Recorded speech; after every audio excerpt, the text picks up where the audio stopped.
As everybody gets so excited about yet another prime minister, following the last one, following the one before that, and the one before that, and so on, the big question obviously is, so what's going to be different? What's new? Or is it just going to be Starmer 2.0, which might be argued to be Sunak 2.0, not Truss 2.0, of course, but back to David Cameron and even George Osborne. What is new?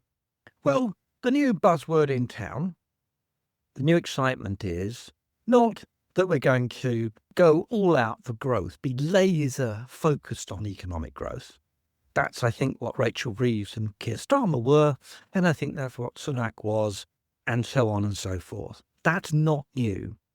We can imagine the growth and exciting speeches, but the reality comes down to how exactly are you going to deliver it?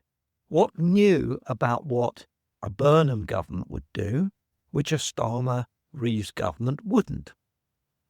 Well, nationalisation is a vehicle that everyone turns to. It's Manchesterism, rather a mouthful to say, to have public control, and that means, well, nationalising stuff. And it's pretty popular, and most people want to renationalise the water industry. And quite a lot of people want to renationalise the electricity grid, and presumably quite a lot of people wanted to renationalise the railways. And the great thing about having a new idea called nationalisation is first that it's not new, and secondly that it's fantastically fluid. It can mean almost anything you want it to mean. It can mean full Soviet control. Back to Tony Benn, the 25 commanding heights of the British economy, all to be taken into public ownership so that we could have a planned economy which would deliver, yes, economic growth is what Tony Benn thought that was going to be delivered. Or we can have a public corporation. That sounds good. It's public. Doesn't quite sound as if it's statist, but a public corporation can be almost anything fluidly put into place. That's apparently what Manchesterism is about, although there aren't any significant public corporations created in Manchester. Or it might just mean franchising. So you decide what bus routes you want to have, and then you put out to tender the job of delivering them. That's essentially what Manchester buses are all about. They're not nationalisation of a Soviet form. They're not really a public corporation model. They're simply the auctioning of contracts, government having decided what it wants in terms of bus services. Oh, and a big dose of subsidy, and primarily subsidy from a taxation that goes out to the regions, and hence the ability to offer subsidised, taxpayer-financed, cheaper railway or cheaper bus tickets in the case of Manchester. And there are plenty of other models that can be thrown in too. So, having perhaps arrived at the door of number 10, Manchester, the question then arises, well, what exactly are you going to do in the detail in this nice, fashionable nationalisation world? Well, it would be a good idea if there could be some thought to the central principles, issues and questions about the organisation of our economy and the role of the state within it, rather than a general bit of rhetoric thrown out into the public domain.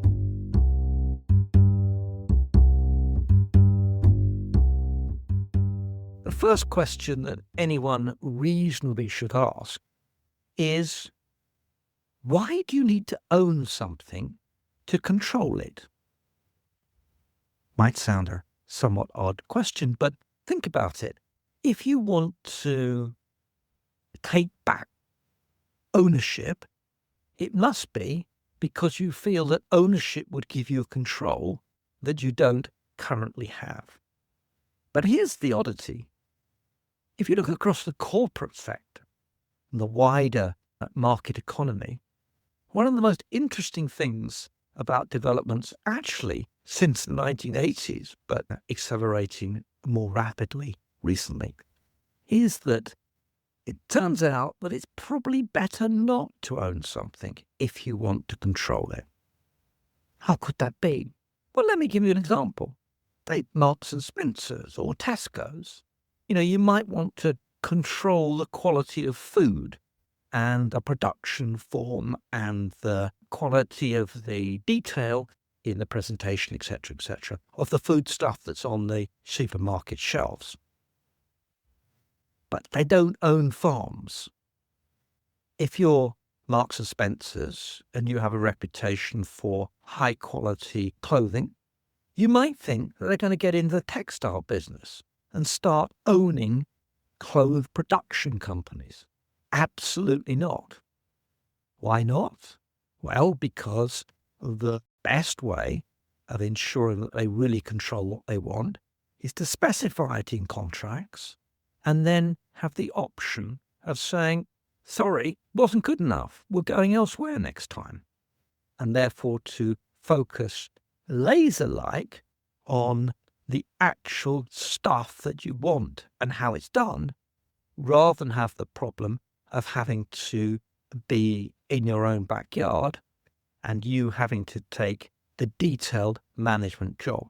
In addition, of course, separating ownership and control might be because Marks and Sparks or in Tesco's or any of the other supermarkets, your skills are about retailing. They're not about producing food and clothes. And you might think across to government.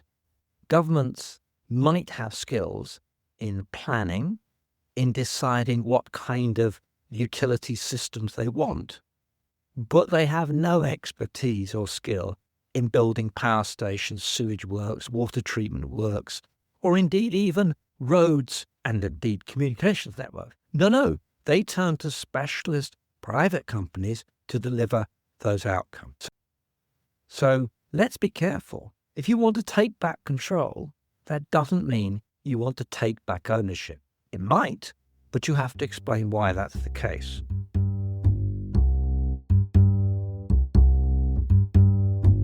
The second thing is to sort out different kinds of businesses. So, in the great Manchesterism, as if I can pronounce it properly, world, the buses are the great example with your yellow bee and your yellow bus. And in many respects, they're a very good example because the primary example of buses prior to taking back control was the utter chaos that bus deregulation created. Buses without any planning framework. But that's about sorting out what the state is good at and what only the state can do well, and sorting out what markets, competitive firms can do well and what the state is usually pretty useless at delivering. Interesting, that was the mistake that the Thatcherites and the more extreme privatizers made back in the 1990s, and it's a mistake that seems to me to be carried across to now. Now, to talk about buses in the same breath as talking about let's nationalise water or the electricity grid is a category mistake because they're very different activities. The buses have a network infrastructure called the roads, but the roads aren't designed around buses. They're part and parcel of the frame, but only part and parcel of it. Whereas in water and energy, these are large-scale, long-term infrastructures with lots of sunk and fixed costs and mostly zero marginal costs. That's not true of Manchester's buses. So what's good for Manchester buses is not necessarily good for capital-intensive long-term infrastructures, water and electricity as examples. The nearest parallel is rail, and if anyone thinks that nationalising the railways has been a great success, you need to look more closely at what's actually happening. There is no evidence that performance has increased. There's no evidence that the railways are put on a more sustainable economic model. On the contrary, as soon as they were nationalised, first things to do are, first of all, freeze prices, and secondly, cave into the union pay demands. Great. Actually, it's a bit like caving into the bus drivers' demands in Manchester. Great for the short term. Sounds politically good, doesn't it? You have free bus passes, you can have free or cheap bus tickets, you can have cheap rail tickets, no inflation increase. But remember, free lunches are not really free. All you're really doing is rearranging the deck chairs so that some people pay what others benefit from in the free lunch, or in the bus case, in cheap bus fares. And you might say, well, no, we ought to have cheap electricity and cheap water because, the pipe's already there and we want to maximise utilisation of them. Really? Does anyone think that that's what we should be doing? Pumping out as much water as we possibly can because it's free? Or using as much electricity as possible because it's free? No. And even in the bus case where you might want to increase the utilisation of the existing buses, it's interesting that Manchester hasn't yet got back to the bus utilisation before COVID. It's not to say that free bus passes or very cheap bus tickets are a bad idea. They're an extremely good idea for social inclusion. But you shouldn't kid yourself, that solves the problems of the provision of the service, which is what many of the nationalisers think will happen in water and in electricity. So, core infrastructure isn't the same as buses, and ownership and control are not necessarily the same thing. And short-term political gimmicks like cheap fares or freezing rail fares, etc., don't solve the long-term funding issues these industries have.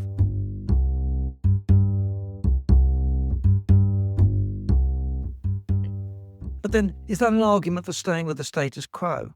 Absolutely not.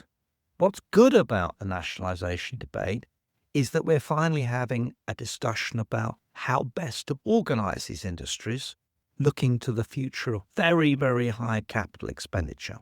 But that's what water and especially energy is about. Indeed, there are well over $500 billion of capital projects across the infrastructures which are already, if you like, in the list of stuff to do. And these have to be funded, financed, and they have to be supported by cost-effective construction and so on. So what are the other alternatives which aren't being discussed but which should? Well, the first issue is to think through what it is that is owned by investors in these privatised utilities. People say, well, it's the pipes and the wires. Actually, the key asset is the regulatory asset base. That's the account of the investments by private entities in these utilities, which they are effectively legally guaranteed a return upon. Why not focus there? I've suggested these RABs should be split out, and these RABs should be tradable to take them free of either the state or the direct investors once the investment's been made. I've suggested that we ought to think about planning catchments in water, just as we have started to, but ought to improve planning the spatial infrastructure and the system needs in electricity. Now, in both those cases, that's the bit taken to the state, which the state should be best placed to deliver. But as in electricity, the mix is actually quite smart because the planning, the system issues are moved to the state already, but the private sector competes to build the power stations. And water, and you might argue in the power sector too, I'd extend that a bit. I would have a catchment regulator with a catchment system plan that then auctions the delivery of what the water sector can deliver, and in a context in which the RABs have been put into a third-party category and split off. Now, there's a lot of detail behind that, and there isn't enough time in this podcast to go through that, but I will be developing these arguments as the debate goes on. But I think what this tells you is that a fashionable, fungible, fluid concept called nationalisation hides a huge number of substantive issues. That's what we should be discussing. Thank you.